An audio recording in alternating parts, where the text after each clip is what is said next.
आपको आप सभी का मैं स्वागत करता हूं। हमारी आज पहली मीटिंग हुई है। हमारे 33 कॉरपोरेटर्स जो चुनकर आए हैं, उन सभी को आज एक दूसरे से मुलाकात करने के लिए, एक दूसरे को समझने के लिए यहाँ पर बुलाया गया था। बहुत बड़ी जिम्मेदारी औरंगाबाद शहर की आवाम ने MIM पार्टी के ऊपर थोपी है। हम शहरवासियों का तहे दिल से शुक्रिया अदा करते हैं कि जिस यकीन और जिस भरोसे के साथ पूरे महाराष्ट्र के अंदर सबसे ज़्यादा सीटें MIM को आई है, वो औरंगाबाद शहर के अंदर आई है। तो हम अपनी औरंगाबाद की आवाम के एहसानमंद है कि उन्होंने हमारे ऊपर इतना भरोसा जताया। साथ ही साथ महाराष्ट्र के अंदर 125 सीटें हम हासिल किए हैं।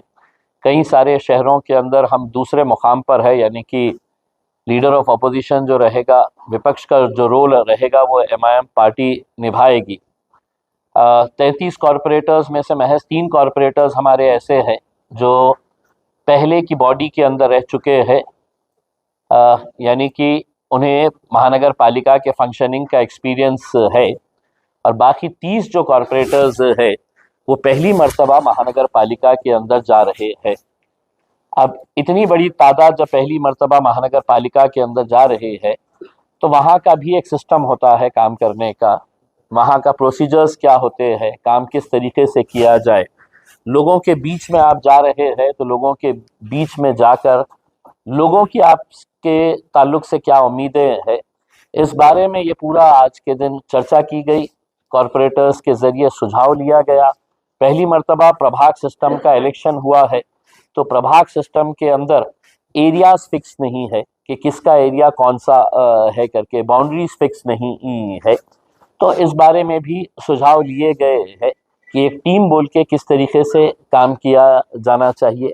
1 महीने के बाद है तो हम पूरा रिव्यू करेंगे, अपने अपने इलाके कॉरपोरेटर्स को बांटे जाएंगे कि जहाँ पर हमारी नुमाइंदगी नहीं है या हमारा रिप्रेजेंटेशन वहाँ पर नहीं है, तो किसी भी इलाके को ऐसा लावारिस नहीं छोड़ा जाएगा। जहाँ पर भी हमारे नुमाइंदे नहीं है, वहाँ पर हम अपनी टीम में से लोगों को डालेंगे और वहाँ की नुमाइंदगी भी करेंगे जहाँ पर मजलिस इत्तेहादुल मुस्लिमीन या तो इलेक्शन नहीं लड़ी है या वहाँ से हमें कामयाबी नहीं मिली है करके। उसमें कुछ अच्छे सुझाव सामने आए थे। साथ ही साथ महानगर पालिका के अंदर जाने के बाद हमारे पास आज के दिन जो 33 कॉरपोरेटर्स है, उसमें से 16 कॉरपोरेटर्स जो है वो जेंट्स है, पुरुष, और 17 कॉरपोरेटर्स जो है वो लेडीज है।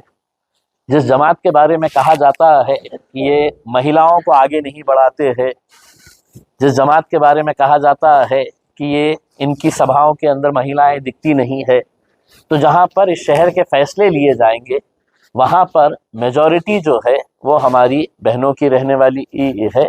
और यकीनन इस बात की हमें खुशी है। अंदर जाने के बाद महानगर पालिका के अंदर कैसे सवाल उठाना चाहिए, कैसा डेकोरम मेंटेन करना चाहिए, कॉरपोरेशन के अंदर के प्रोटोकॉल्स क्या होते हैं, ये पूरी तरीके से उनको समझाया गया है। इसके बाद भी ये प्रोसेस जारी रहेगा। ये प्रोसेस इसलिए जारी रहेगा कि अंदर हम एक इफेक्टिव अपोजिशन का रोल अदा करना चाहते हैं, एक प्रभावशाली विपक्ष का रोल हम अदा करना चाहते हैं, और हमें यकीन है कि हमारे पूरी जो बॉडीज़ है, 33 हमारे कॉरपोरेटर्स हैं, वो इस जिम्मेदारी को बखूबी निभाएंगे। अब ये है कि महानगर पालिका के अंदर महापौर का ड्रॉ कब होगा, उप महापौर कब बनेगा, हमारा गट नेता कौन होगा, ये सब पार्टी अपने तौर के ऊपर फैसला करेगी करके। लेकिन हमने आपके ज़रिए आज एक पैगाम तमाम राजनीतिक पार्टियों को देना चाहते हैं कि इलेक्शन ख़त्म हो चुका है। आपने हमारे ऊपर जो भी इल्ज़ामात, जो भी कीचड़ फेंकने का काम किए थे, या हमने आपके ख़िलाफ़ जो भी बातें किए थे, अब उसको सब दरकिनार कर दीजिएगा। इलेक्शन हो गए हैं, नतीजे आ गए हैं, सब सामने आ चुका है। अब इस शहर के विकास के लिए, शहर को बढ़ाने के लिए हम क्या फ़ैसले कर सकते हैं, अच्छा हमारा एजेंडा क्या हो सकता है, जो सभी राजनीतिक पार्टी मिलकर बैठ के इसके ऊपर फैसला करना चाहिए।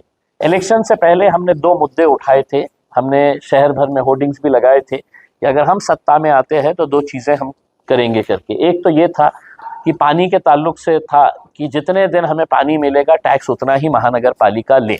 लेकिन अब जो जानकारी मिल रही है कि पानी हम बहुत जल्द मिलना शुरू होगा, जो 8 दिन का था उसका टर्म कम होने वाला है। और दूसरा हमने एक जो प्रस्ताव रखा था और हमारी ख्वाहिश है, हमारी उम्मीद है कि तमाम राजनीतिक पार्टियों ने इसमें हमारा साथ दे और हिंदुस्तान के अंदर जो किसी भी महानगर पालिका के अंदर नहीं हुआ वो फैसला हम चाहते हैं कि सभी राजनीतिक पार्टी एक आवाज़ के अंदर उठाए। और वो फैसला ये रहेगा, हमारी तरफ से हम एक रेजोल्यूशन, पहला ठहराव जो महानगर पालिका के अंदर लेकर आना चाहते हैं वो ये रहेगा कि हमारे शहर के जितने भी महानगर पालिका का जो क्षेत्र है वो पूरे महानगर पालिका के क्षेत्र में से देसी दारू की दुकानें हम वहाँ से शिफ्ट करके देसी दारू की दुकानें महानगर पालिका के क्षेत्र से बाहर हटाया जाए। शहर के अंदर कोई भी देसी दारू की दुकान नहीं रहना चाहिए। इसको अगर आपको रखना ही है तो क्षेत्र से बाहर आप लेकर जाइए। हमारी उम्मीद है कि सत्ताधारी पक्ष भारतीय जनता पार्टी हो या उनके सहयोगी पार्टियां हो या दूसरी जितनी भी पार्टियां हैं, एक अच्छा संदेश पूरे देश भर में पहुंचाने के लिए इस तरह का एक आवाज़ के अंदर ये ठहराव को पास किया जाए, हमारी ऐसी उम्मीद है। हमने जब पहली मर्तबा ये होर्डिंग लगाए थे तो हमको ये बताया गया था कि कायदे और कानून के अंदर ये बैठता नहीं है करके। हमने पूरी तरीके से समझ के ले लिए है, महानगर पालिका की जनरल बॉडी के अंदर ये पावर होता है कि शहर के अंदर हम क्या करना चाहिए क्या नहीं चाहिए, इसका इख्तियार जो है वो जनरल बॉडी, क्योंकि पूरी शहर की नुमाइंदगी जो है ये 115 कॉरपोरेटर्स जो है वो करते हैं, ये पूरे शहर को रिप्रेजेंट करते हैं उसमें। तो अगर पूरा शहर ही अगर ये तय कर रहा है अपने नुमाइंदों के जरिए कि हमारे शहर के अंदर हम देसी दारू की दुकानें नहीं चाहते हैं, तो हमारी उम्मीद है कि इस प्रस्ताव के अंदर भारतीय जनता पार्टी हो, एकनाथ शिंदे साहब की शिवसेना हो, अजीत दादा की एनसीपी हो, शरद पवार साहब की एनसीपी हो, कांग्रेस पार्टी हो या वंचित बहुजन आघाड़ी हो, ये सभी लोगों ने पहले दिन की जनरल बॉडी मीटिंग के अंदर पहला ठहराव ये लेकर आए, ये हम उम्मीद करते हैं। दूसरे हमारे और भी जो मुद्दे हैं कि सड़क, पानी, बिजली, ड्रेनेज, ये तो होता ही है।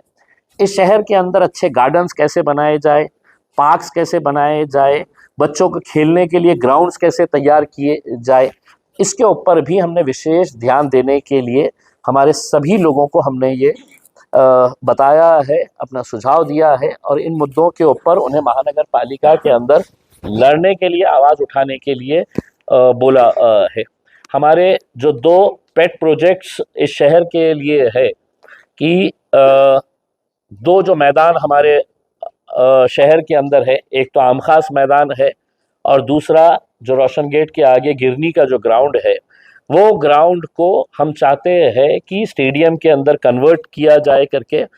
इतना आसान नहीं है, लेकिन अब चूंकि बॉडी आई है और महानगर पालिका के अंदर एक अच्छे आयुक्त बैठे हुए हैं जो स्पोर्ट्स को बढ़ावा देना चाहते हैं, श्रीकांत साहब, तो हमारी उम्मीद है कि उन्होंने अपने इस टेनियर के अंदर ये एक ऐतिहासिक काम करके जाए, ताकि लोग हैं तो ज़िंदगी भर उनको याद रखे कि गिरनी के मैदान के ऊपर जो ग्राउंड बना है वो श्रीकांत साहब ने यहाँ पर बना कर गए हैं। तो ये हम उम्मीद करते हैं उनके ज़रिए ये काम किया जाएगा करके। जालना रोड से चंपा चौक तक का जो मामला है वो क्यों अटका पड़ा हुआ है, ये भी है तो हमारे मेंबर्स जो है इसके अंदर आवाज़ उठाएंगे। सबसे ज़्यादा मजलिस को जिन्होंने वोट किया है वो गरीब तबका है, वो गरीब तबका जो सड़क के ऊपर आकर हमारा साथ दिया, इलेक्शन के दिन हमारा साथ दिया और उसी की वजह से हम इतनी सारी सीटें जीते हैं।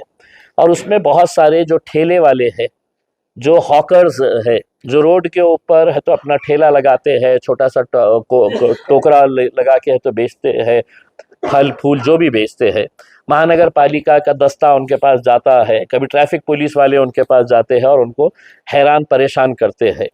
ये गरीबों की आवाज़ उठाने के लिए भी ये 33 हमारे जितने भी नुमाइंदे हैं ये पूरी ताकत के साथ खड़े रहेंगे। सेंट्रल गवर्नमेंट का कानून है कि हॉकर जोन बनना चाहिए हर शहर के अंदर।